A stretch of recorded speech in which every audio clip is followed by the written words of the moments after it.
¿Se cayó el padre o no? Disculpen, Rosa Roja me tomó la presentación, por favor, ¿se puede salir?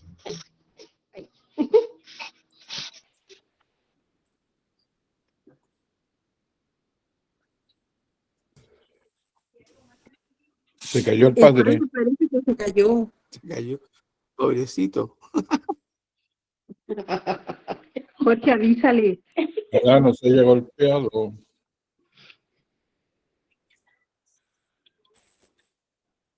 Porque estamos a 2 minutos de comenzar la clase.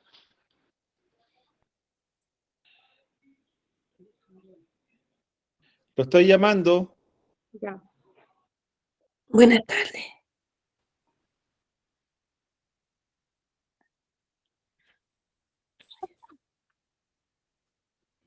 Ahí sí, ahí entró.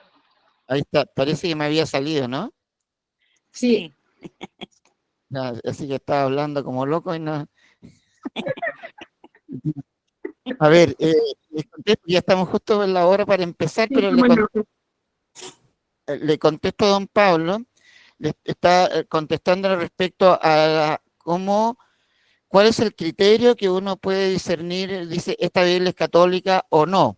Bueno, hay varios puntos. El primero, decíamos, fijarse que el canon sea el canon católico, que son de los 73 libros que aceptan los deuterocanónicos y que ya son parte de la Biblia. Ya no hace la diferencia que los pone a un costado o que simplemente no los pone. Si ya encontramos una Biblia con menos libros, es porque es una Biblia protestante u otro tipo de tradición, como por ejemplo, si solamente nos encontráramos con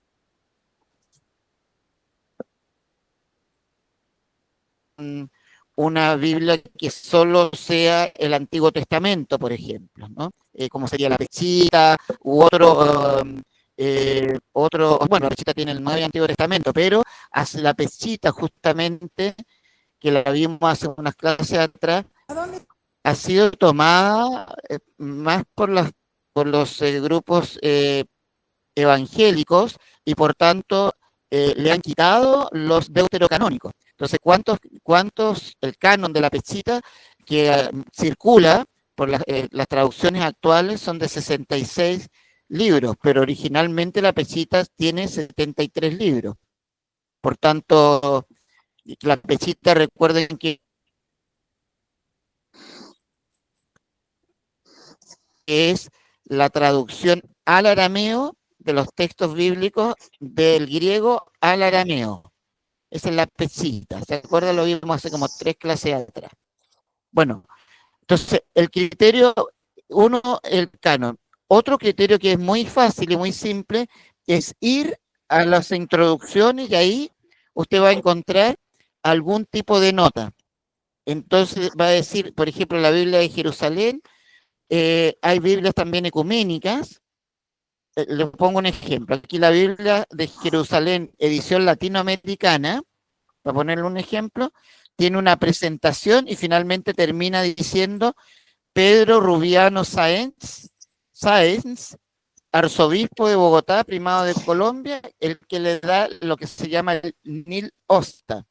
El Nil Osta es una confirmación de parte de la Iglesia Católica que cualquier documento o oración, está aprobada por la Iglesia. Entonces, siempre hay que buscar lo que se llama el Nil Osta, es decir, nada impide. El Nil Osta y va a estar firmado por algún arzobispo, por algún cardenal o alguien definitivamente dentro de la Iglesia. Ese es un criterio, yo creo que es mucho más claro porque ahí uno ya no tiene confusión de que si esto se trata o de qué se trata. Luego hay unas Biblias ecuménicas, como la Dios habla hoy, que ha circulado mucho. ¿Y qué significa? Que están hechas por las sociedades bíblicas en las cuales tiene las traducciones tan protegidas. Ay.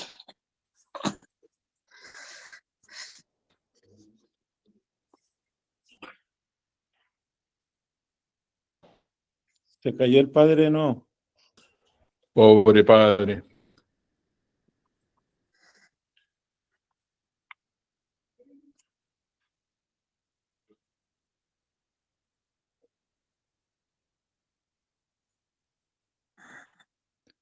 Vamos a hacer la muestra mientras se cae ese curso, por Por favor. favor, no olvidemos Vamos a apagar los solicitar que micrófonos. silenciemos los micrófonos, apaguemos las cámaras, ¿les parece? Para que podamos tener un mejor soporte con el Padre. Voy a llamar al Padre ahora.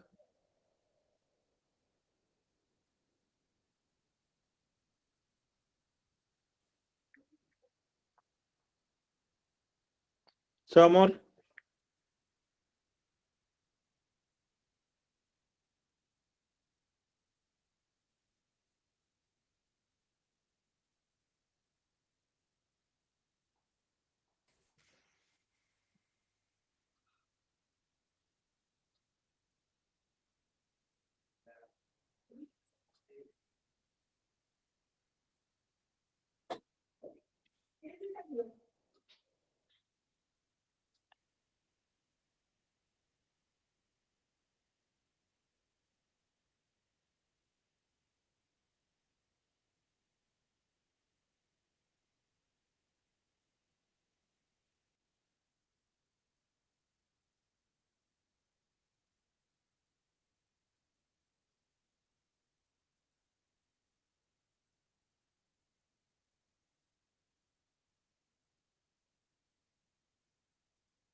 ¿Hay alguien allí?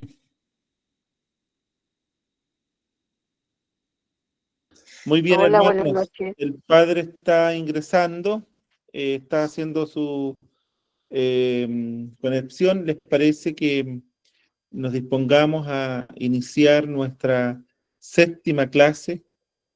Hoy entramos ya en la revelación, en vísperas de Pentecostés, que es este sábado. Que el Señor nos regale los dones del Espíritu Santo para seguir avanzando y fortaleciendo nuestra vocación cristiana, nuestra condición de hijos de Dios, y que en este nuevo Pentecostés el Señor nos regale una iglesia renovada y siempre con un corazón sediento de su palabra, de su presencia, y que el Señor a nosotros nos dé esa sabiduría que necesitamos para caminar en estos caminos del Señor, porque para abrazar la palabra, para seguir a Jesús, hay que tener mucha vocación, abrazarse a su palabra, aferrarse, digo, a su palabra, y que el Señor nos regale hoy día la gracia de dejarnos sorprender por el estudio de las Sagradas Escrituras. Los invito en un minuto, en un segundo, a que pongamos en manos de Dios lo bueno que me pasó hoy. Algo bueno pasó hoy en mi vida, que al caer la tarde sería bueno agradecerlo en nuestras comunidades que nosotros acompañamos. A lo mejor recibimos alguna noticia que de una u otra manera ha alegrado nuestro corazón. Lo hacemos en el nombre del Padre, del Hijo y del Espíritu Santo. Amén. Los que puedan me acompañan. Padre nuestro que estás en el cielo, Santificado sea tu nombre, venga a nosotros tu reino, hágase tu voluntad, tierra como en el cielo. Danos hoy nuestro pan de cada día, perdona nuestras no nos dejes caer en la tentación, líbranos del mal. Amén. Amén. Muy bien. Listo, Vamos justo a... Ahí entró el Padre. Bien, ahí, Padre, bienvenido. Estamos listos para escucharlo. Todo programado. perfecto. Suerte. Entonces hacemos como otra vez, apagamos los micrófonos y ahí estamos. Bien, entramos nuevamente a nuestra clase, Introducción a la Sagrada Escritura. Continuamos.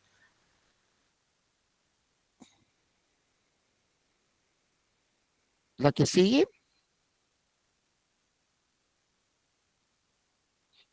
Bien. Tenemos entonces la 7ª clase que conocemos de la Biblia. La Biblia, sin duda, es el libro más sagrado y venerado universalmente por diversos credos religiosos. ¿Qué sabemos de la Biblia? Entonces ahora vamos a tratar en esta clase quién es el autor de la No escucho Biblia. nada.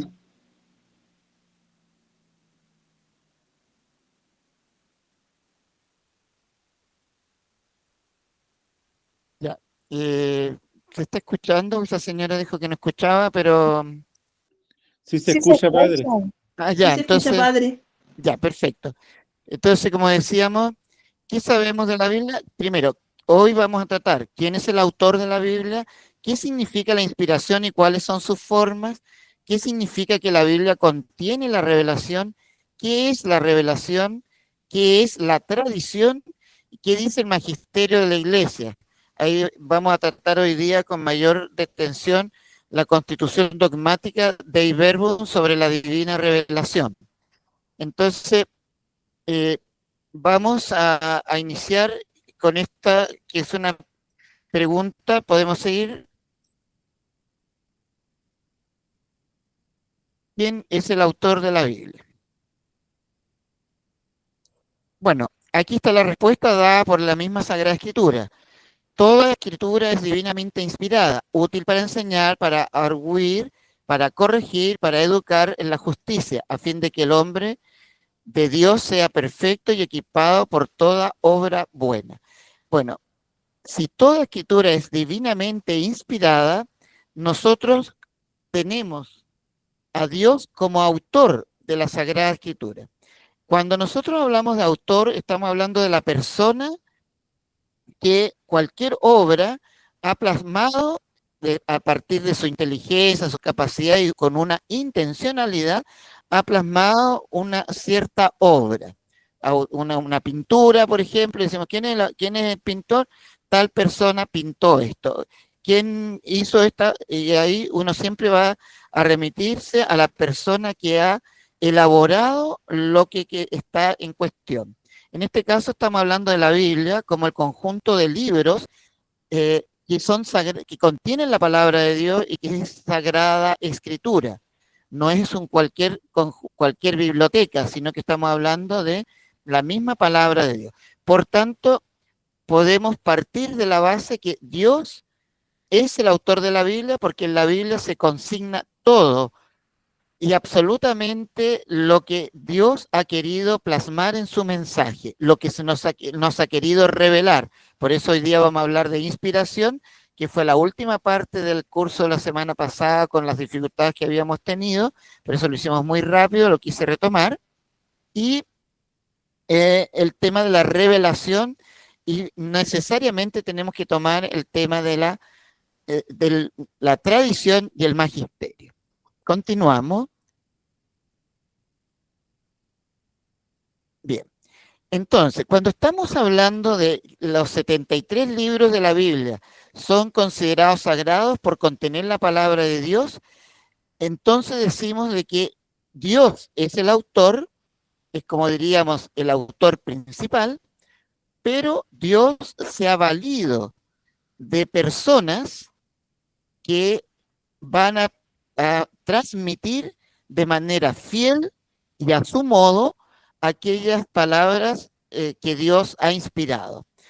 Por tanto, tenemos el autor Dios, pero también tenemos el agiógrafo. Ahí en el recuadro de la presentación dice la palabra agiógrafo, que es una palabra griega que está compuesta por dos: grafo, que significa escritura, y agio, que significa santo. Escritor de cosas santas, podríamos decir. ¿Ven? Ahí tal cual, escritor de cosas santas. Se denomina también como agiógrafo a cualquier autor de los libros de la Sagrada Escritura. Por tanto, nosotros tenemos un libro, o sea, más bien una biblioteca, que contiene 73 libros, cuyo autor es Dios, pero que no aparece en ninguna parte que Dios haya escrito el libro de puño y letra y luego lo haya hecho descender en una forma espectacular, en una teofanía, por ejemplo, lo haya hecho descender y que ese es el libro que nosotros tenemos. Eso no ocurre en nuestra fe. Por ejemplo, en los mormones se cree que el libro del Mormón, que es como equivalente a su Biblia, ha bajado del cielo portado por el ángel Moroni. Es decir, no, aquí no estamos frente a una escritura hecha de puño y letra por Dios, sino que es una escritura que ha sido hecha por personas, por seres humanos, en un contexto, con un idioma, con los recursos que tenían a su disposición, pero que sigue siendo una escritura sagrada porque va a contener todo y exactamente lo que Dios quiso transmitir, pero va a ser transmitido con los recursos que la persona cuenta. Por eso estamos frente a un idioma, estamos frente a ciertos también contextos históricos que han rodeado esta creación, esta elaboración de los textos, y que en algún momento se hace necesario, que fue lo que vimos en la semana, la clase anterior, que se hace necesario determinar con ciertos criterios cómo cómo estos libros que han llegado a nosotros sí contienen auténticamente la palabra de Dios y no simplemente la acción de un autor que se creía inspirado, pero en definitiva solamente habría plasmado todo lo que se le ocurrió nomás. Aquí estamos hablando de un autor inspirado. Yo había pedido, pero me da la impresión que no como si Claudio está enfermo, porque yo había pedido que si podían tenerme los textos listos para poder leerlos, pero parece que no pasó eso, tengo la impresión. Padre, Bueno, sí, dígame. disculpe, usted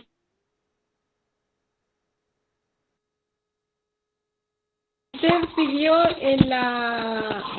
en cierto, en el de B2, 4 y 8. ¿Sí? Ya, sí, los puse, pero están más adelante.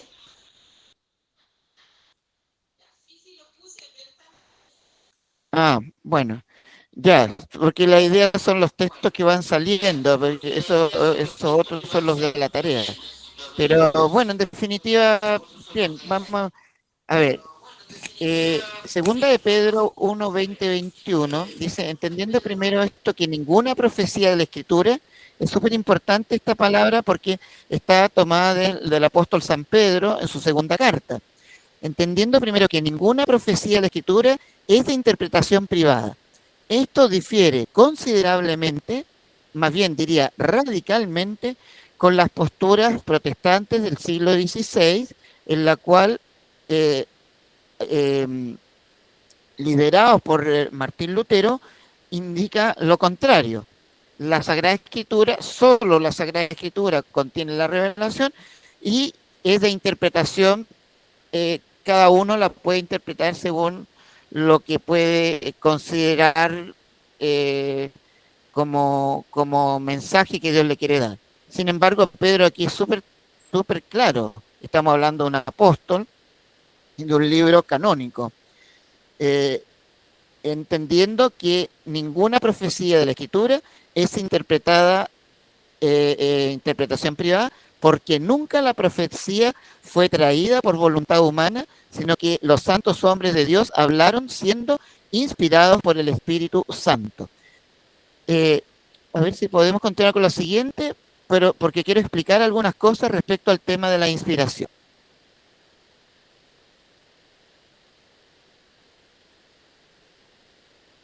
Las formas de inspiración.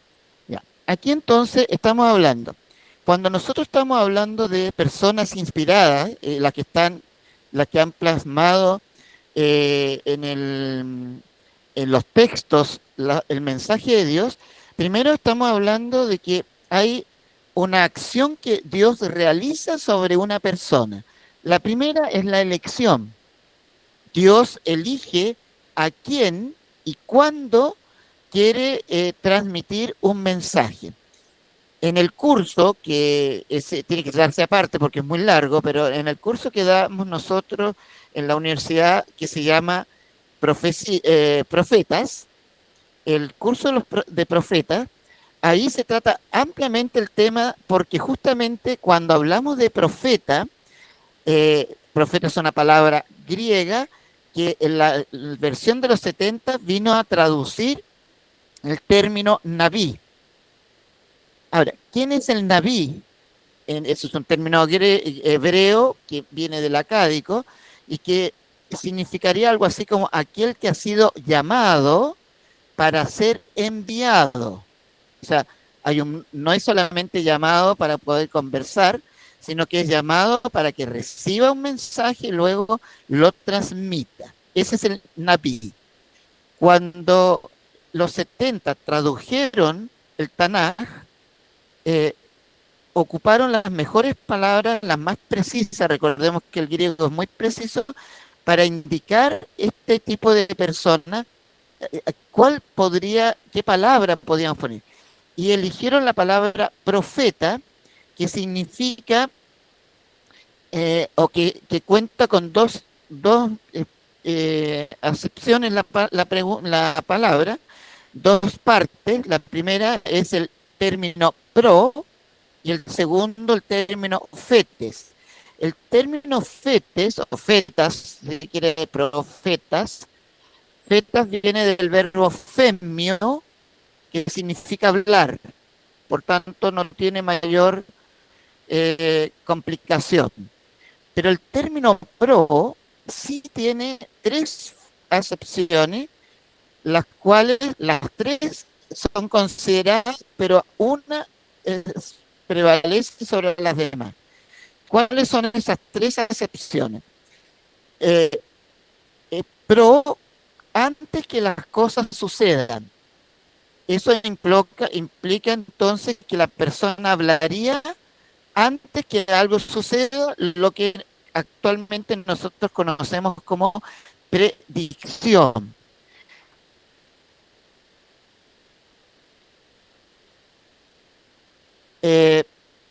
Pareciera que en el mundo más bien pagano, más que el cristiano o católico, justamente eso es lo que en la actualidad más prevalece, porque cuando dice, hoy surgió un profeta, o cuáles son las profecías de Año Nuevo, todos los años las profecías del Año Nuevo son tal, están indicando adelantarse a los acontecimientos que están por venir. Bien, bueno, el término profetas, desde esa perspectiva, antes que las cosas sucedan, por supuesto que tiene esto si no hace todo.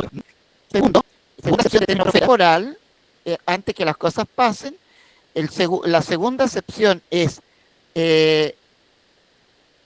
espacial, antes que delante de espacial, es decir, delante del rey, delante del pueblo, esta persona está llamada a hablar delante de alguien.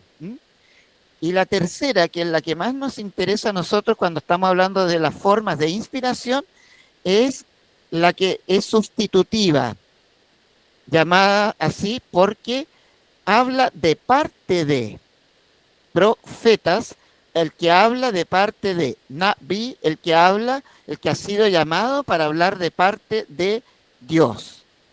Entonces, ahí se producen dos cosas en el Antiguo Testamento, y luego van a traspasarse a toda la Sagrada Escritura, que es justamente que aquella persona que ha sido llamada va a ser iluminada de una forma especial, y que son muchas las formas, pero que más allá de el medio para la inspiración, los sueños, las visiones, el éxtasis, la infusión del espíritu, un entendimiento racional, un análisis sociopolítico que se vio iluminado de tal manera que dio con el clavo de lo que Dios quería decir.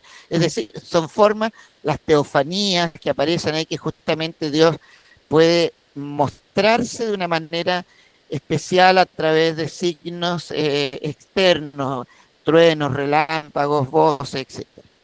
Bien, ángeles también.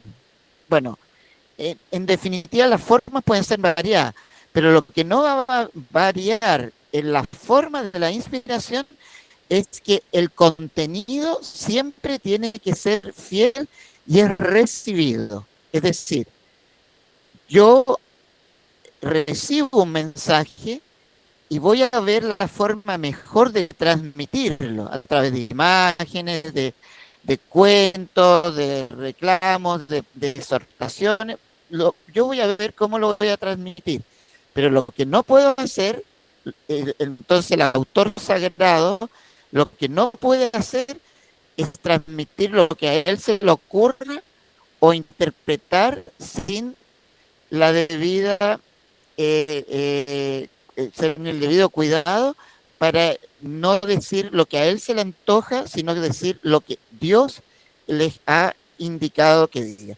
Esto es súper importante, disculpe que a lo mejor nos demoramos un poquito más en este tema, pero esto es súper importante porque cuando estamos hablando de la Sagrada Escritura, si no confiáramos que Dios efectivamente eligió personas a las cuales iluminó de un modo especial, independiente incluso de sus características, ya sea físicas, mentales, que sean personas y morales incluso. Sin embargo, Dios transmitió un mensaje y se aseguró de que el mensaje fuera transmitido en forma. Pero, de aquí es donde tenemos que nosotros siempre tener en claro, pero supongamos que un profeta entregaba un mensaje, entregaba una predicción y esta se cumplía, estaba acreditado. Pero si su mensaje finalmente llevaba a desconfiar de Dios o a buscar a otros dioses, significa que ese era un profeta falso y debía morir, así de simple. ¿Por qué? Porque había distorsionado o había tratado de manipular la palabra de Dios. Entonces, en este caso, uno de los criterios fundamentales en toda la Sagrada Escritura es que el mensaje no puede ir en contra del mismo Dios, no puede deformar la presencia de Dios. Por ejemplo, no podría llevarnos a un politeísmo, porque el mensaje central, sobre todo en el Antiguo Testamento, es el monoteísmo estricto. Hay un solo Dios y no hay más. Eso se llega a una gran reflexión recién en el año 538 antes de Cristo con el profeta Deutero Isaías. Un poquito antes, 530 y 40 o por ahí. Bien. Entonces encontramos en el Antiguo Testamento la revelación dicha por Dios directamente en forma distinta. Pasemos a la que sigue, por favor.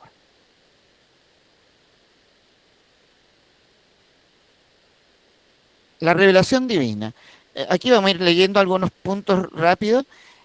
Primero, en la religión y la teología, la revelación consiste en revelar, descubrir o hacer algo obvio a través de comunicación activa o pasiva de alguna entidad sobrenatural. Esa es como una definición así general. Efectivamente, cuando estamos hablando de revelación, vamos a estar hablando de el quitar el velo a algo que ha estado oculto, pero que podría seguir oculto por mucho tiempo, pero sin embargo hemos tenido la opción de acercarnos a esa realidad que por sí misma a lo mejor no podríamos haber descubierto o no podríamos haber profundizado. Según la tradición judeo-cristiana, la revelación puede originarse directamente a partir de Dios o a través de alguien que él mismo comisione para eso, como por ejemplo el ángel. Ahí está lo que acabo de decir. A quien ha experimentado este tipo de comunicación se les suele llamar profeta, y ahí está las indicaciones que yo ya amplié un poco más en el tema. Un término más propio y amplio para este tipo de encuentros sería el de cuando hablamos de la revelación, cuando estamos hablando de que un autor está siendo inspirado, es que tendría una experiencia mística, ¿no? Convirtiendo de esta manera a la persona o adentrando, cuando hablamos de una experiencia mística, es adentrarse en el misterio de la vida, de lo cotidiano de la vida, y logra tener una iluminación especial. No obstante, hay que hacer algo muy claro, en el sentido de que en el encuentro los profetas tendrían un fin más concreto, que en este caso sería transmitir un mensaje. Todos los autores, por tanto, de la Sagrada Escritura, ya sean consignados como profetas propiamente tal, en la corriente profética, o como sabios, en la corriente sapiencial, o como aquel elegido como Moisés, por ejemplo, que también es considerado profeta. Bueno, todo autor sagrado, estamos hablando de los 73 libros, por supuesto que han tenido esa experiencia mística que le ha permitido descubrir el mensaje, y ahí empieza la fórmula del mensajero, el mensaje que Dios le ha transmitido y que ellos tienen que a su vez transmitir de manera fiel. Si no lo transmite de manera fiel, Dios se va a encargar de que ese mensaje no llegue, o si va a ser transmitido correctamente, él mismo lo va a corregir. Yo pongo siempre un ejemplo en esto, que es el texto de Samuel 7, 2 Samuel 7, 7, 16, que tiene que ver justamente con la dinastía davídica. Ese es el profeta Natán. El profeta Natán fue fundamental para que David asumiera como rey de todo Israel y no solamente la parte sur, donde era originario. Entonces, llega un momento en que el rey David quiere construir el templo de Jerusalén, el llamado templo de Jerusalén. Estamos en el año 1000 aproximadamente antes de Cristo, más o menos el año 1000. Y ahí entonces dice David, quiero construirle una casa a Dios, porque no está bien que yo viva en un gran palacio y Dios, el arca de la alianza, donde se guardan las tablas de la ley, el arca esté en cualquier parte, en una tienda por aquí, una tienda por allá, y vaya itinerando. No es bueno eso. ¿Qué te parece, profeta Natán, que yo haga esto? El profeta le responde, todo está súper bien, le dice, tú estás con Dios, así que haz según tu corazón te lo dicta. Esa misma noche, dice la Escritura, vino la palabra de Dios al profeta Natán y le dijo, dile a mi siervo David, ¿qué se ha imaginado? Yo fue el que lo saqué a él detrás del ¿cómo se llama? Del rebaño, y lo puse al frente de la casa. Yo le voy a... Primero, yo no he tenido necesidad de casa, dice, siempre he andado con el pueblo, soy dueño de todo, en otras palabras, ¿quién me va a venir a hacer a mí una casa? Soy yo el que le voy a hacer a él una casa. Se está refiriendo a la dinastía davídica, de donde saldrá el Salvador. Entonces, yo le construiré una casa, y hay todo un juego de palabras entre casa y dinastía, la casa real de David, en la cual justamente le dice, pero va su descendiente, que en este caso va a ser Salomón, a él le voy a dar la posibilidad de que me construya el templo, pero no a David. Él me va a construir el templo porque yo lo voy a adoptar, y entonces ahí hay toda una fórmula de adopción, él es mi hijo, yo seré su padre, etc. Bueno, ahí consolida entonces la dinastía davídica a través de ese signo, pero claramente el profeta Natán al principio dijo, haz como a ti se te antoje, hazlo bien, me parece que está bien, y sin embargo Dios lo contradijo, y él al otro día fue y le dijo, sabe que Dios dijo esto, y así se hizo. Bien, sí, solamente terminar con esta parte que dice, un místico, lo que sí podemos entender, que todos los profetas son místicos porque han tenido que tener esa experiencia de Dios, pero no necesariamente todos los místicos son profetas, ¿no? Porque efectivamente no siempre ese encuentro místico tiene que ver con algún mensaje, puede haber una situación de otra índole, que no necesariamente tiene que ser un mensaje que Dios quiere que sea transmitido por escrito o de otra manera. Ojo con esto, que la revelación ya está cerrada, y por tanto ya en la actualidad pueden haber muchos místicos, pero ya no van a haber personas que puedan ampliar la revelación contenida en la Sagrada Escritura. Los libros sagrados se ven como revelados e inspirados de manera sobrenatural. Eso es el tema, por eso hace que sean sagrados, no solamente escritura humana. Continuamos, por favor.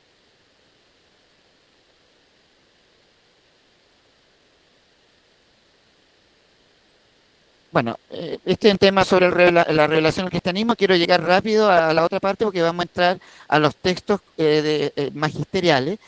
La revelación es un acto de Dios por el cual se revela a los hombres, ya sea de manera natural o sobrenatural. La revelación natural es una manifestación a partir de la realidad del universo.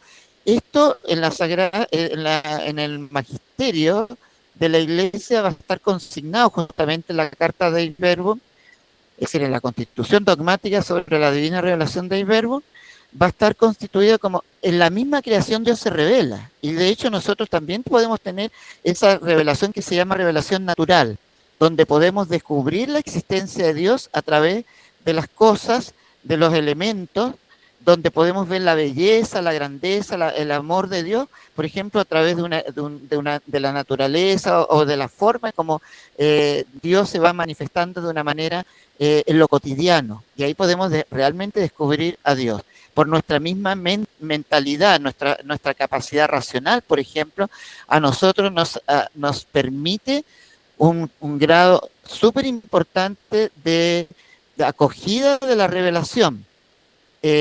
Pero luego tenemos la revelación sobrenatural, que es una acción más específica y directa de Dios para manifestarse de una manera libre, por supuesto, para llegar a profundizar en una realidad natural. Les voy a poner un ejemplo antes que entremos en el tema propio de la revelación, un ejemplo sumamente fundamental. Nosotros, por nuestra razón, nuestra capacidad discursiva de ir de menos a más, partiendo de un dato revelado, nosotros podemos conocer la existencia de Dios. Para eso se nos ha revelado a través de la razón y de un sinnúmero de muestras que Dios existe. Por tanto, nosotros podemos sí llegar a la conclusión, por nuestra razón, de que Dios existe. ¿Qué otra segunda conclusión podemos llegar solo por la razón? Que Dios es uno. Porque si hacemos un discurso correcto, nos vamos a dar cuenta que no podrían haber más de dos dioses, porque el primero limitaría al segundo. Y si un Dios es limitado, ya no es Dios. Luego, también podemos considerar de que si hay un primer Dios que creó a un segundo Dios, ese segundo Dios ya no es Dios porque no es creado, porque fue creado, es criatura, aunque sea súper poderosa, pero es criatura y no es Dios. Entonces, podemos llegar por nuestra razón al conocimiento de que Dios es uno y que Dios existe, que Dios existe y que es uno.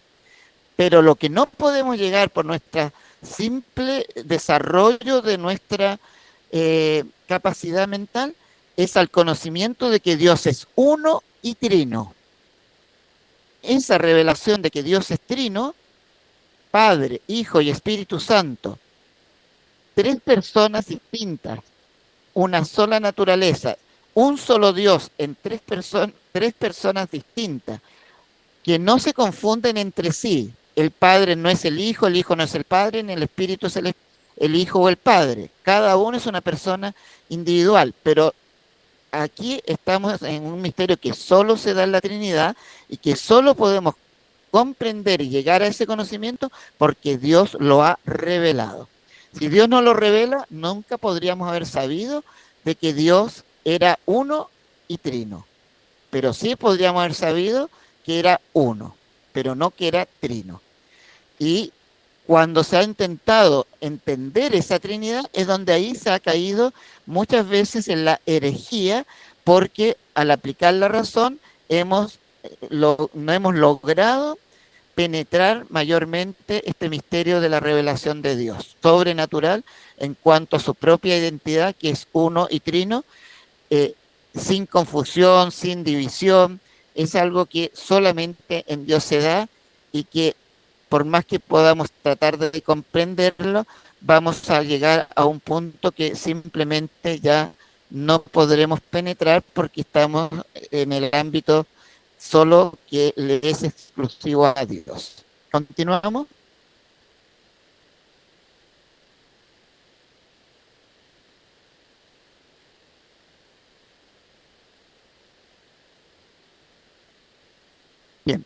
Aquí ya tenemos un texto magisterial que está tomado del Concilio Vaticano II de la Constitución Dogmática sobre la Divina Revelación, Dei Verbum. Yo les invitaría, como tenemos un número importante de estudiantes en nuestro curso, muchos probablemente conocen bastante todo lo que hemos estado hablando, otros a lo mejor han escuchado y algunos muy probablemente porque hay un gran número de personas, incluso dentro de nuestros catequistas, que no han tenido acceso, aunque existe ese acceso, pero no han tenido un acceso directo con el magisterio de la Iglesia, y el magisterio de la Iglesia se manifiesta, la enseñanza de la Iglesia se manifiesta a través de diversos documentos, y uno de los documentos más, podríamos decir, en este momento, incidentes en todo el caminar de la Iglesia, fue el llamado el Concilio Vaticano II, que se dio entre el año 1963 a 1965, y que empezó con el Papa Juan XXIII y terminó con el Papa Pablo VI. Ahí hay una serie en el texto que está compilado y que se llama Documento del Concilio Vaticano II. Aquí yo les muestro un ejemplar así, puede haber muchos. Ahí sí, ya. Muy bien. El Concilio Vaticano II trae, por ejemplo, todo lo que usted quiera ver sobre eclesiología, Lumen Gentium. Es la constitución dogmática sobre la Iglesia, Lumen Gentium. Ahí está todo, con un capítulo 8 dedicado especialmente a la Santísima Virgen María, nuestra Madre, como Madre de la Iglesia. Bien, todo lo que usted quiera ver sobre Sagrada Escritura en el Concilio Vaticano II, Dei Verbum, la constitución dogmática sobre la divina revelación. Y aquí vamos a tratar los temas directamente, y ahí yo los veo que están para que se puedan ver. Dispuso Dios en su sabiduría revelarse a sí mismo y dar a conocer el misterio de su voluntad. Eso está en Efesios 1:9, mediante el cual los hombres, por medio de Cristo, Verbo encarnado, tienen acceso al Padre en el Espíritu y se hacen consortes de la naturaleza divina. Ahí si me puede pinchar alguno de los textos sería bueno, Carlita. ¿Se puede, Carla, o no?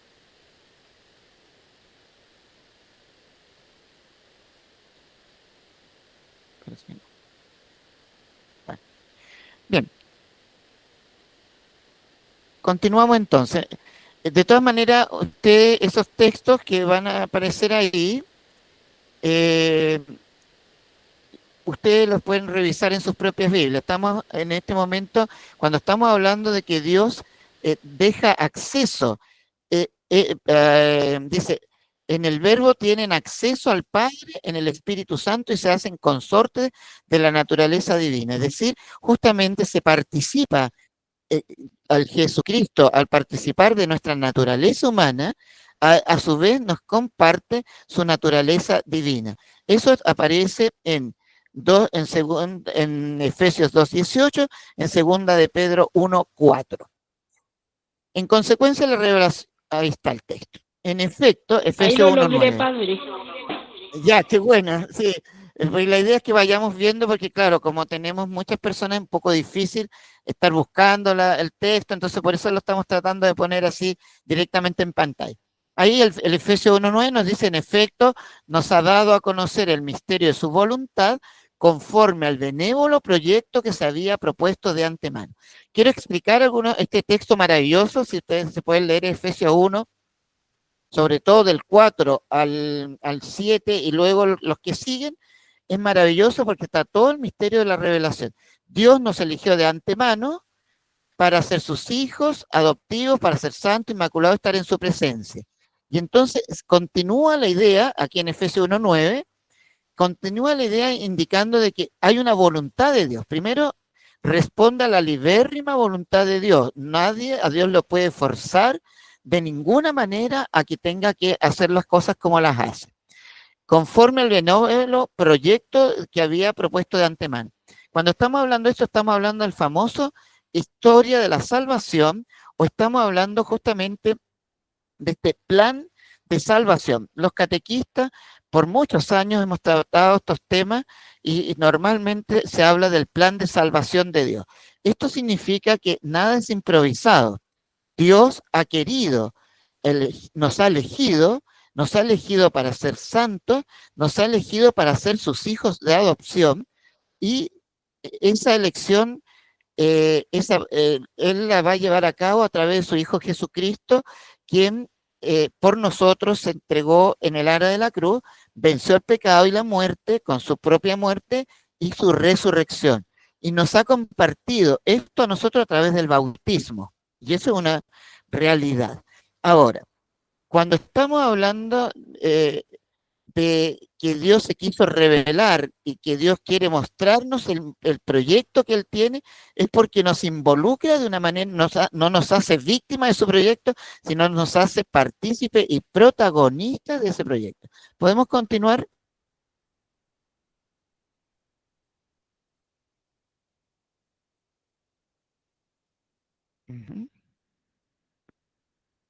Ya. Vamos a ir, de repente yo le voy a pedir a Carlita que pinche este, pinche el otro, porque algunos yo se los puedo decir. En consecuencia, por esta revelación, Dios invisible habla a los hombres como amigos. Aquí yo puse el texto de Colosenses 1:15, yo no lo puse, perdón, que patudo, esto lo puso del verbo. Pero lo puse para que lo pudiéramos leer, de todas maneras, a eso me refería.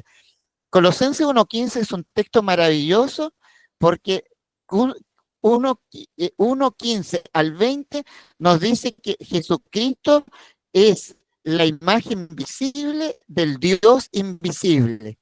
Cuando algún día hagamos un curso de sacramentos, que es teología dogmática sacramental, cuando hagamos un curso de sacramentos nos vamos a dar cuenta de la imagen de Dios invisible, primogénito de toda la creación. Ya. Volvamos al texto que estamos viendo, por favor. Como le digo, este texto es maravilloso. Póngalo, eso, volvemos, ¿no? Este texto, sí, ahí estamos. Por ahora no vamos a pinchar otros textos, Carla, porque lo explico para poder avanzar. Habla a los hombres como amigos, es decir, Jesucristo, como decía, si algún día hacemos el curso de sacramentos, teología dogmática sacramental, este texto es muy lindo porque justamente nos habla que Jesucristo en su humanidad nos visibiliza al mismo Dios, y en su humanidad se produce, o más bien en su persona, se produce este intercambio, esta comunión entre Dios y los hombres, porque justamente en su propia persona se une para siempre la humanidad y la divinidad. Jesucristo es verdadero Dios y verdadero hombre. Totalmente Dios, totalmente hombre, sin confusión, sin división, como nos dice el credo niceno-constantinopolitano y el concilio de Cartago. Darlo a la comunicación. Es decir, estamos hablando de Dios que quiere entrar en un diálogo. El diálogo es un diálogo eficaz, fecundo, pero como Dios sobrepasa cualquier capacidad humana, entonces Él toma las formas para hacerse entender, capacita al ser humano desde el momento mismo de la creación, lo capacita para ser posible entrar en ese diálogo. Puse en negrita lo que me interesaba un poco más, pero la verdad íntima acerca de Dios, acerca de la salvación humana, se nos manifiesta por la revelación en Cristo, que es un tiempo mediador y plenitud de toda la revelación. Este texto nos habla precisamente de que toda la revelación, tanto Antiguo como Nuevo Testamento, lo vamos a ver más adelante en Dei Verbum 16, va a encontrar su punto culmen en Jesucristo. La que sigue, por favor, porque todavía nos queda muy poco tiempo y Dios habla con lenguaje humano.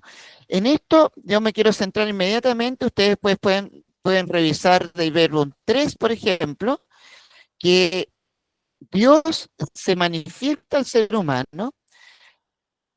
Él es el creador y por tanto Dios habla al ser humano en las mismas categorías humanas, de signo, de tiempo, de espacio, en idioma incluso. Por tanto, este texto, Gálatas 4:4, que yo puse ahí, ese Gálatas 4:4 es súper importante porque San Pablo nos narra lo siguiente, lo voy a decir yo. Llegada la plenitud de los tiempos, Dios envió a su Hijo, nacido de mujer, nacido bajo la ley. Lo que aquí importa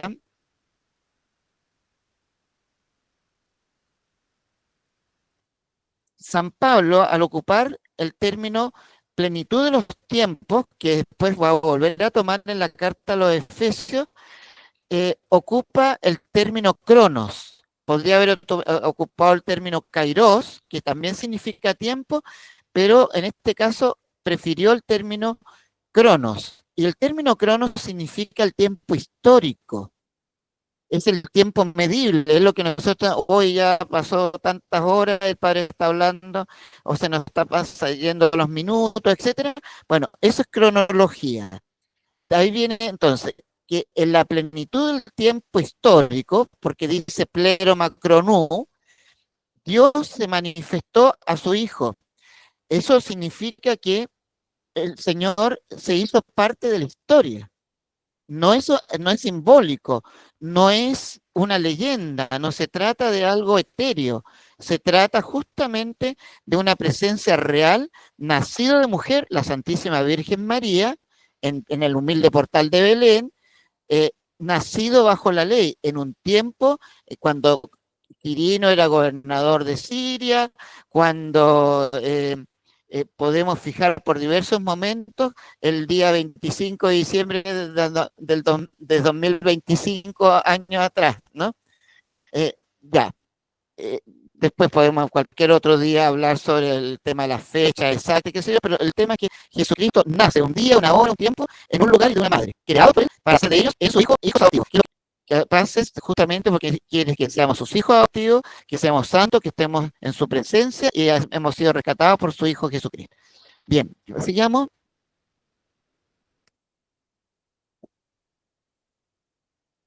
Aquí otro texto maravilloso de Dei Verbum 4.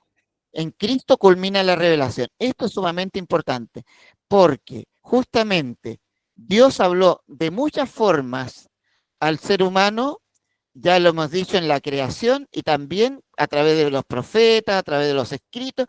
Finalmente, ahora nos habló a través de su Hijo, llevando a la plenitud el tiempo histórico.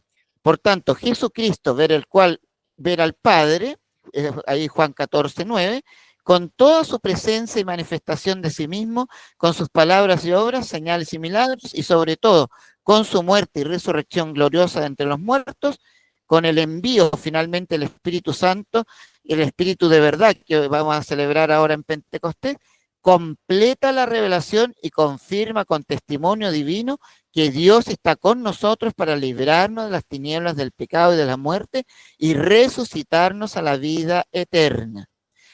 Esto es súper importante. La economía cristiana, por tanto, como alianza nueva y definitiva, nunca pasará y no hay que esperar ya ninguna revelación pública ante la gloriosa manifestación de nuestro Señor Jesucristo. ¿Qué significa esto? Dios ya se reveló y esa revelación constantemente nos va ampliando y ahí va a tener la tradición, ahí va a venir el magisterio de la iglesia, va a venir este curso que nos ayuda a conocer más lo que el Señor nos dijo, a esclarecer lo que el Señor nos dijo. Pero ya lo dijo. Por eso está cerrado el canon, porque ya no hay revelación después del Apocalipsis. Ya Dios culminó la revelación en la persona de su Hijo Jesucristo. Ahí está el culmen de la revelación. Ya nos reveló que Dios es uno y trino, ya nos reveló de que Dios nos ha creado para ser sus hijos adoptivos, que Dios nos tiene destinado a la eternidad. Es decir, todo lo que ya sabemos ya fue revelado. Ahora se puede ir explicitando la revelación, y ahí es donde entra el magisterio, pero ya no hay más revelación. Por eso, si en este momento aparece un libro y dice, mire, apareció un quinto evangelio, no, eso no corresponde. Y esos son los que son llamados evangelios apócrifos, que son muy posteriores y que no responden a los textos revelados e inspirados, sí, revelados e inspirados. Muy bien. Entonces, la economía cristiana, cuando hablamos de la palabra economía, estamos hablando de un término griego, economo, que significa distribución. Distribución de los bienes, distribución de las capacidades, etcétera. La economía cristiana, entonces, es la distribución de estos conocimientos que Dios ha sellado con nosotros en una alianza nueva y eterna, que ya es eterna precisamente porque ha sido sellada con la sangre de su Hijo Jesucristo. Bien, sigamos, por favor.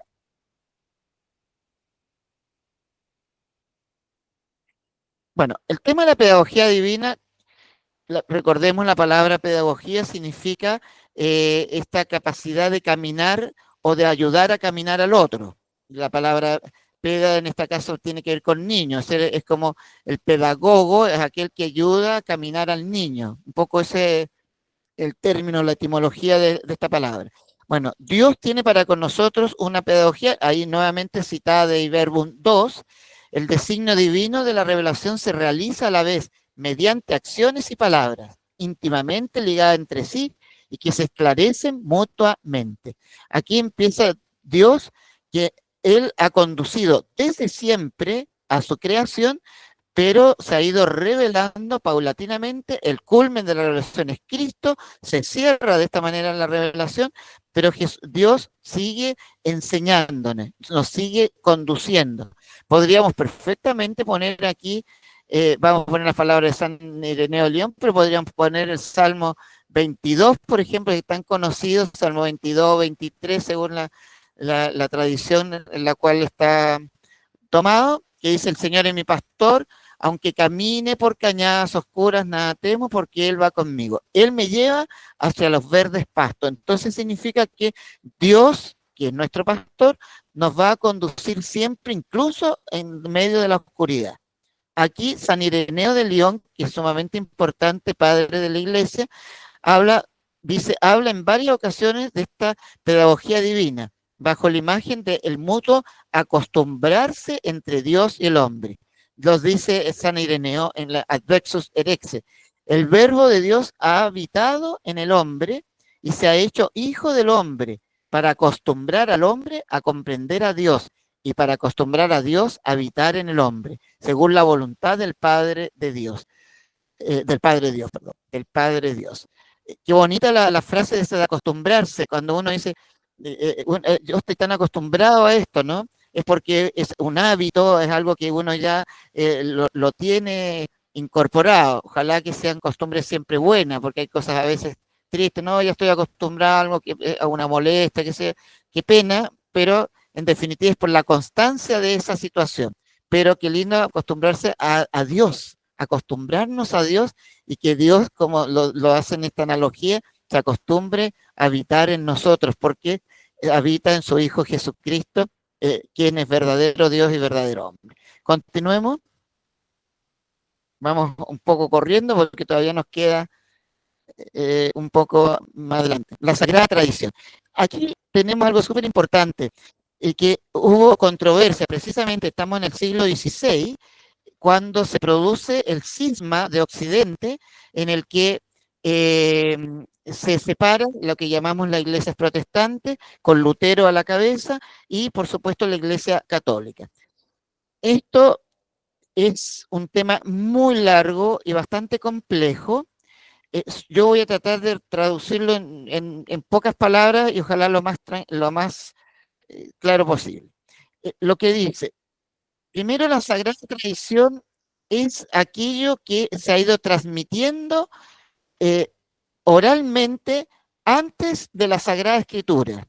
Esa es la tradición, que también toma formas y costumbres, por supuesto, pero la Sagrada Tradición tiene un valor importante porque también es transmisora de esta revelación de Dios. Son dos las fuentes de la revelación, de la cual nosotros bebemos, pero que es un solo, va para una sola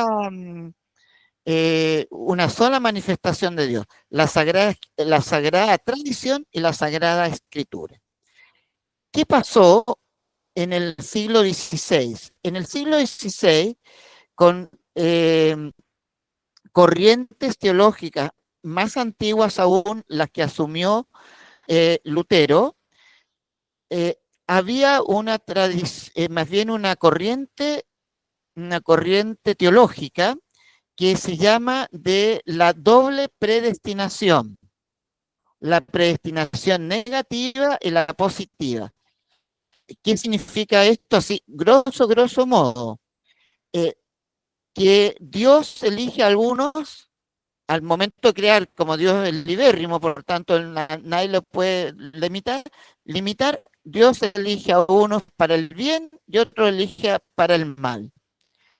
Los que han sido elegidos para el bien están salvados y los otros están condenados, o sea, desde el momento mismo que fueron creados para ser condenados. Y uno no puede cuestionar a Dios porque Dios es Dios y por tanto, ¿por qué hizo esto? No se puede cuestionar. Bien, esa es la mentalidad de la época. Frente a esta doble predestinación, surge el tema de que entonces, ¿quién compone la iglesia? Los que son bautizados, ¿quiénes son los miembros de la iglesia? Solo, va a decir esta corriente, va a ser miembro de la iglesia aquel que ha sido predestinado para el bien, porque el que ha sido predestinado para la condenación no puede ser parte de la iglesia que Cristo fundó. Por tanto, ¿quiénes son los que pertenecen a la iglesia? Solo los predestinados para el bien. ¿Cómo sabemos quién está predestinado para el bien y quién para el mal? No tenemos idea. Mira, me están avisando que ya estamos en la hora de término. Voy a la para que no nos perdamos la idea. La Sagrada, o sea, digamos, la iglesia estaría conformada solo por los que están, de acuerdo a esta mentalidad protestante, solo los que están elegidos para el bien, los predestinados para el bien. Por tanto, estamos frente a una iglesia que se llama la iglesia invisible. ¿Qué es la iglesia invisible? La constituida solo por los predestinados para el bien. ¿Y qué pasa entonces con esta visibilidad de la iglesia? Tenemos un papa, obispos, tenemos una hermosa liturgia, ¿qué pasa con eso? Entonces, eso responde a una tradición antigua, justamente que viene de las épocas de Jesús, y sin embargo, esa tradición no tiene valor para ellos porque solo la revelación es a través de la Escritura. Y ahí entonces viene solo la Escritura, solo la fe y solo la gracia. A lo que dice la iglesia, no, es la sagrada tradición y la Escritura, tradición y Escritura, fe y obras, lo dice Santiago, el apóstol Santiago, y gracia y mérito. Es decir, recibimos la gracia, y es regalo, pero tenemos nosotros la capacidad de acoger la gracia y poner nuestros esfuerzos para que esta gracia no se pierda y sea fecunda y dé frutos. Por tanto, nuestra fe se basa justamente, o nuestra línea de acogida a la revelación se basa en la sagrada tradición y la sagrada escritura. Y rechazamos claramente la sola escritura, la sola gracia y la sola fe. Esos son los postulados protestantes. Bien. Continuemos la que sigue, para ver si podemos darle algún término. Bueno, ahí tenemos entonces Dei Verbum 8. Está puesto ahí el texto, ahí Dei Verbum 8, Está puesto el texto ahí en ese texto, después lo van a poder tener ustedes cuando se reciba esta clase. Podemos seguir la que sigue, porque es importante todo esto, pero es que me interesa darle término hoy día y por último retomamos la próxima clase, porque ya estamos en el horario.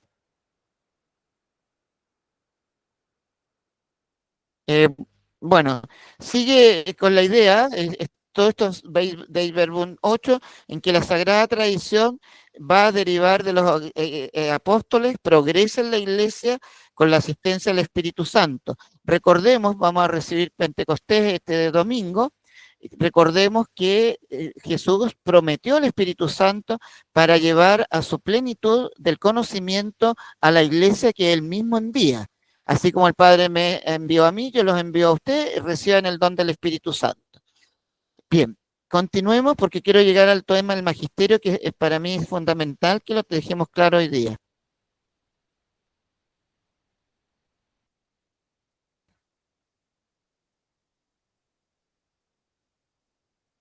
Ya. Primero, Dei Verbum 10, la Sagrada Escritura se interpreta correctamente. Y aquí entonces, justamente puse una foto de un cuadro de Lutero, por lo que ya he explicado. La tradición va junto a la Escritura y además es custodiado por el magisterio. El magisterio es la legítima autoridad de la Iglesia. La legítima autoridad de la Iglesia que el mismo Jesucristo le otorgó a la Iglesia. ¿Cuándo le otorgó esta legítima autoridad a la Iglesia? En varias ocasiones. Primero, cuando eligió a los que él quiso, Marcos 3, 13, 19, y constituyó a 12, a quien les dio poder para expulsar a los demonios, y entonces ahí ya al darle poder y al constituirlo ya le dio una autoridad. Luego, Mateo 18, 20, también está en el que donde dos o tres estén reunidos, él va a estar reunido en medio de ellos y a ellos les va a otorgar justamente a los discípulos, a los apóstoles específicamente, les va a otorgar el poder de atar y desatar, de perdonar y perdonar pecado. También está en Mateo 16, 16, tú eres Pedro y sobre esta piedra edificaré mi iglesia, las puertas del infierno no prevalecerán contra ella, y a ti te entrego las llaves del reino de los cielos, lo que ates en la tierra, o lo que cierre en la tierra quedará cerrado en el cielo, y lo que abras en la tierra quedará abierto en el cielo. Ahí hay potestad. Esa es la potestad que tiene el magisterio de la Iglesia en la persona del Santo Padre, el Papa León, los legítimos obispos como Monseñor René Rebolledo Salinas y Monseñor Enrique Balsán para nosotros, y así.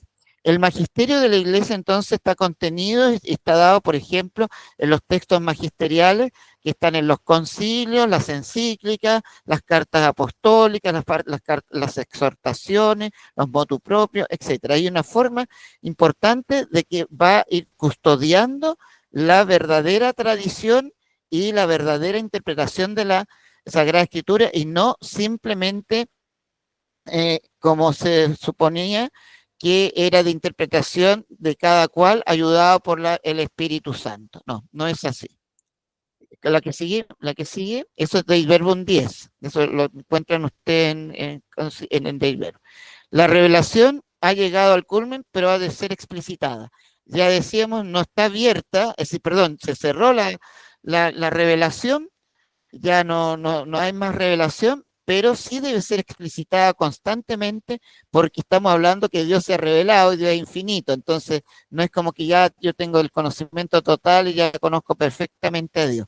Constantemente tenemos que ir explicitando lo que el Señor nos ha mostrado, y para eso tenemos una guía segura en la tradición que ha sido custodiada por los padres de la Iglesia y, por supuesto, por el legítimo magisterio de la Iglesia, que viene desde la época misma del primer concilio, que fue el año 49, el concilio de Jerusalén. Y el último concilio que hemos tenido, el Concilio Vaticano II, en 1965 concluyó.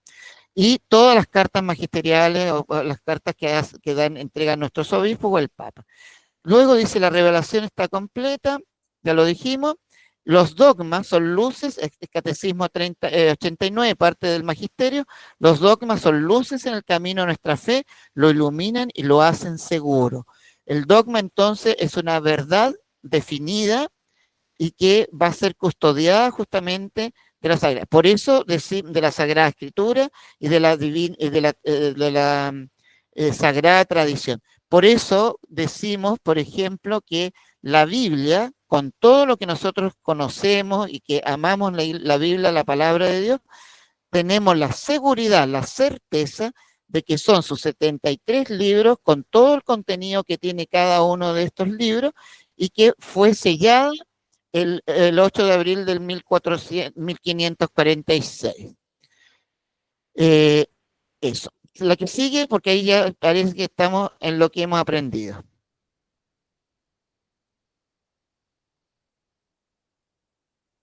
Repasemos lo aprendido. Dios habla por medio de humanos, porque justamente habla en categoría humana, y eso llamamos inspiración.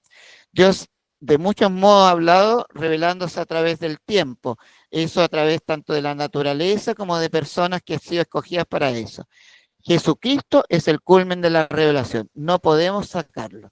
Si nosotros pensamos que hay otro, no somos católicos y estamos perdidos, ¿no? La revelación tiene como fuente la tradición y la Sagrada Escritura, no solo la Escritura, no solo la tradición, y no estamos hablando de las tradiciones pequeñas, de que si se habla en latín no se habla en español, sino que estamos hablando de la tradición, la cual acoge estos signos, pero que en definitiva viene de la época apostólica, porque la tradición fue lo primero que se hizo antes de ser escrito, considerando que la Sagrada Escritura, el Nuevo Testamento, el texto más antiguo del Nuevo Testamento es el año 51 después de Cristo, que es Primera de Tesalonicenses, escrita por San Pablo. Y no significa que antes no hubiera revelación, al contrario, porque Jesucristo es el culmen de la revelación.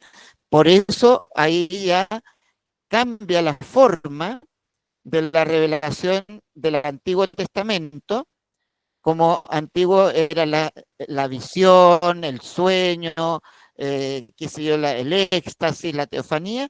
Ahora en la misma persona de Jesús ha sido revelado todo, y por tanto su enseñanza, ahora las palabras que están escritas en los textos bíblicos, que son justamente por autores inspirados, que recogieron lo que Jesucristo dijo, y por supuesto es la palabra que Dios nos ha transmitido. Finalmente, la tradición, Sagrada Escritura y Magisterio, cada uno a su modo, bajo la acción de un único Espíritu Santo, contribuyen eficazmente a la salvación de las almas. Para eso está contenida toda la divina revelación, para que el ser humano que Dios creó pueda alcanzar ese destino que Él mismo le señaló. Y ahí tenemos la tarea y nos vamos a la casa a tomar un rico tecito o algo calentito a esta hora tan fría. Mire, cada tarea va poniéndose un poquito más compleja. Por tanto, la tarea anterior decía, sintetiza, esto era sintetizar, es decir, achicarlo lo más posible, no agrandarlo. Aquí un poquito al revés. Dice, analiza 3 de los siguientes, aquí hay 5 textos bíblicos, analiza 3 de los siguientes textos bíblicos y Dei Verbum 9, que está escrito un poco más abajo, va a seguir, está completito, Dei Verbum 9. Entonces, usted toma su cuadernito, por supuesto, y tiene 5 textos, dice voy a elegir este y este otro, 3 textos. Elija 3, no elija 4 ni 5, elija 3. Porque la idea es centrarse en lo que usted va a hacer. Entonces, a la luz del magisterio de la Iglesia, analiza. Cuando estamos diciendo analizar, entonces aquí significa leer el texto, separar las partes y finalmente hacer una conclusión, porque este texto nos quiere decir tal cosa, ¿no? Y Dei Verbum 9, que está el texto completo, la idea es justamente hacer un análisis, por tanto, estamos complejizando las tareas para que podamos ir usando las herramientas que hemos estado recibiendo. Vuelvo a insistir porque me decían que gracias a Dios varios contestaron la tarea anterior, pero algunos se excedieron un poquito en muchos escritos y la verdad es que no era el caso. Siempre hay que hacer caso a la indicación. Cuando se dice síntesis significa achicar, centrarse en la idea principal. Cuando dice análisis significa separar y ver las partes. Cuando se dice resumen, bueno, tiene otro, y así. Cada vez vamos a ir indicando qué cosas se quiere hacer para poder aplicar las herramientas que estamos teniendo. Listo, yo aquí estoy, ok, con todo lo que había que presentar esta semana. Muchas gracias, padre. La que seguí, ahí está. Ahí está el texto completito de Dei Verbum Nuestri, mutua relación entre la Sagrada Tradición y la Sagrada Escritura, para que ahí quedemos claros que son las dos fuentes de la revelación. Bien. Muy bien, espero que les sirva todo esto y que tengan una... Y yo les invitaría a que hagan las tareas, porque aquí no se trata de tener una nota, sino que se trata de ver cómo podemos aplicar y además ir profundizando en nuestras materias, ya que hay que correr con cada una de las materias. Bien. Listo. Jorge, ¿tú le das el fin a la clase? Gracias, padre, y a todos los hermanos que hemos ido perseverando en este proceso de formación. Como lo dice el padre, es importante poder realizar las tareas, ¿ya? Y en un momento, ya cuando Claudio se nos incorpore, vamos a ir generando los espacios para que las tareas también puedan ser subidas, para ser también después registradas. Recuerden que este curso es certificado, es muy importante eso. No más que la nota es hacer los ejercicios, como muy bien lo ha dicho el padre, ejercitar en la familia, con la comunidad. Y bueno, y desearles a todos un buen fin de semana. Este fin de semana es un tiempo de gracia muy bonito, porque tendremos Pentecostés.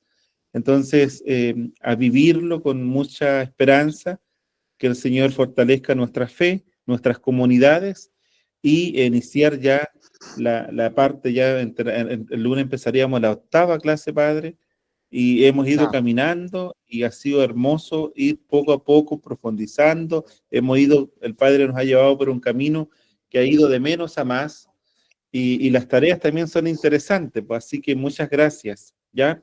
Gracias, padre, y a todos un buen fin de semana. Saludos a sus comunidades, a su familia, y los esperamos. Muchas gracias y buenas noches. Buenas noches, padre. Gracias, padre. Muchas gracias, que estén muy bien. Pues. Gracias, padre. Buenas Buenas noches. noches. Gracias. Buenas noches, padre. Gracias, gracias. Buenas noches a todos. Buenas noches. Buenas noches. Buenas noches. Muy bien. Buenas noches a todos. Chao. Buenas noches. Gracias. Buenas noches, padre. Gracias por todo. Buenas Muchas noches, don gracias Jorge. a ustedes, que estén muy bien. Ya. Gracias, Muchas padre. bendiciones. Miren lo que escribí. Gracias a ustedes. Muy bien.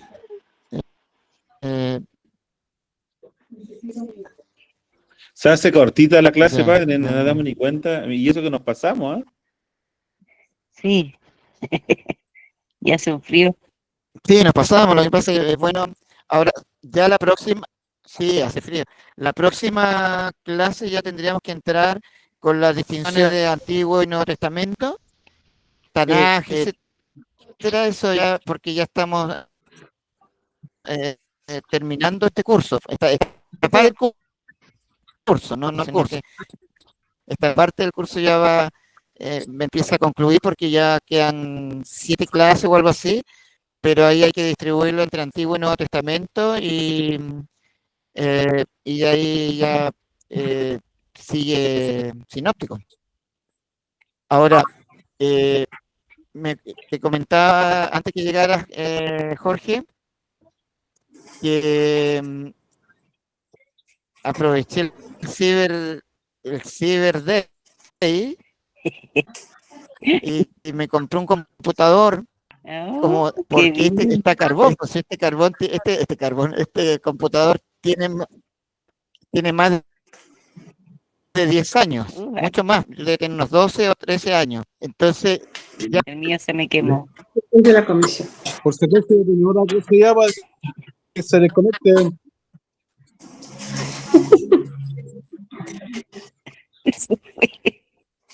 Cuídense.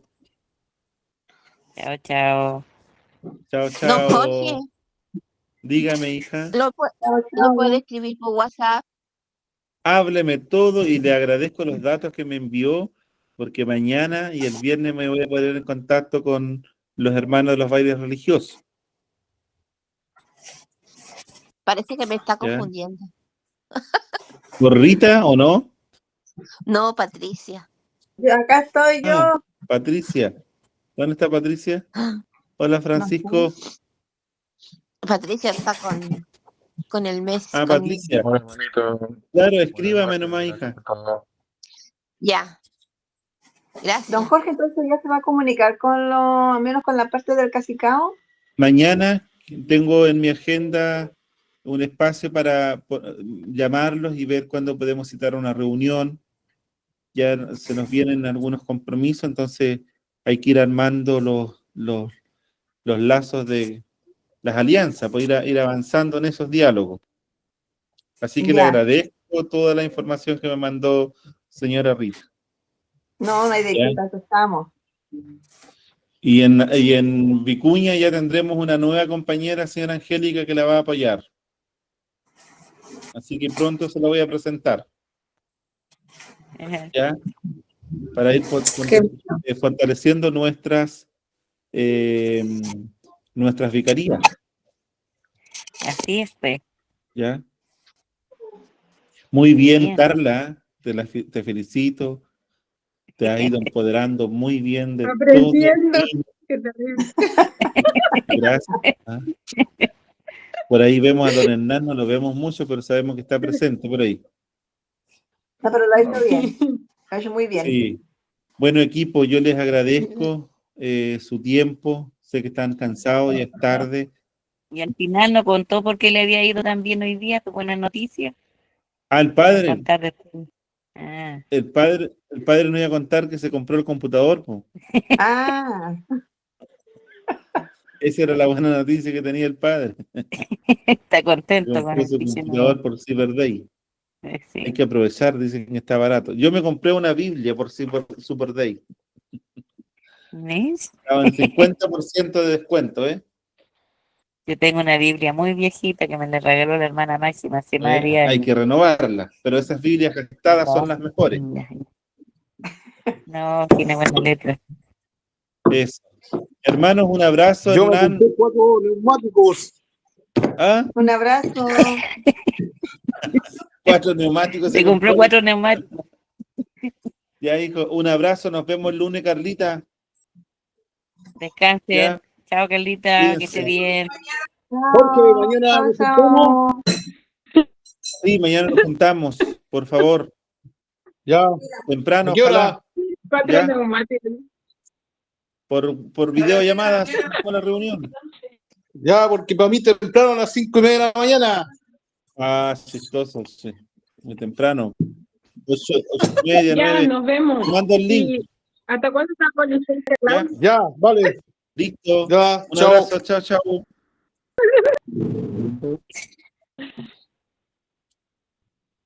Chao.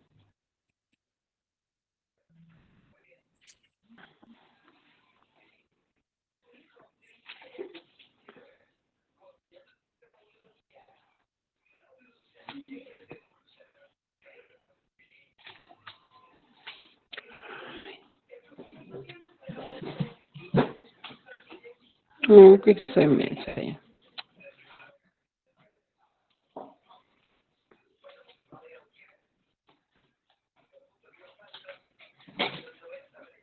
No detuve la grabación.